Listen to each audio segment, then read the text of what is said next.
On September 8th, the African Union presented to its mission the list of candidates for the upcoming election of the chairperson and deputy chairperson. The nominations are expected to take place during the 34th ordinary sessions of the Assembly in January and February 2021. On this special edition of Our Voices, we'll take a look at the process to the top leadership of the continent and what's at stake come 2021.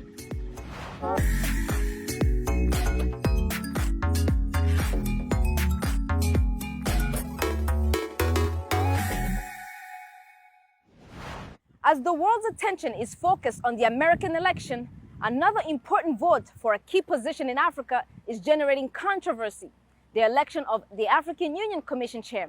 VOA's Anita Powell reports from Johannesburg, South Africa. African Union Commission Chairman Moussa Faki Mahamat is running unopposed for re-election as Africa's top diplomat. But that uncontested race has provoked outrage from observers of the 55-member African Union, which they say is failing to represent the needs of the continent's 1.3 billion people. Critics of the Ethiopia-based organization are lobbying to postpone the vote at least 6 months to let more candidates come forward. The author of a petition by the Coalition of Supporters Unions of Africa says the AU did that 4 years ago, when there were only 3 candidates for that seat. He spoke to VOA via Google Hangouts. How come that 4 years down the line, at the same time, we are having only 1 candidate, and people are telling us that that is representative enough?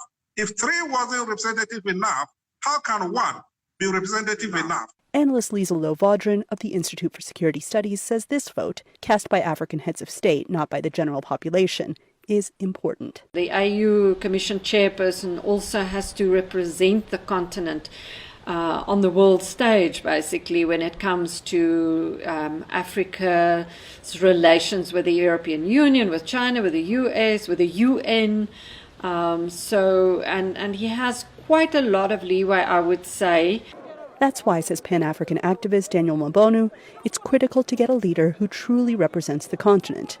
He supports the petition to delay the vote. He spoke to VOA from Nairobi via Google Hangouts.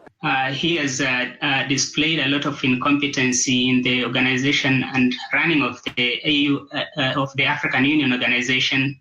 At the same time, he has been unable to address issues that are facing people of African descent around the world. And there have been allegations of massive fraud at the African Union, corruption, nepotism. So if not Mahamat, then who? Critics say one candidate, the AU's former ambassador to the U.S., a Zimbabwean national, has been sidelined after she was removed from that position last year. Both critics also claim the AU has been heavily influenced by former colonial leader France. Since 2002, 4 of the 5 commission chairpersons have hailed from Francophone nations. Just by the uproar that came around after, the purported sack of Madame Arikana Chiombo-Rikpa. Now, come to think of it, Madame Arikana Chiombo-Rikpa herself has filed an application, and we have a situation where her nomination has gotten lost at the AU headquarters. And that is very, very strange. The AU has not been able to meet in person in recent months because of the global pandemic. The petition to delay the election has gotten 16,000 signatories, Ababresa says. If granted, it would move the vote into early 2021. Anita Powell, VOA News, Johannesburg.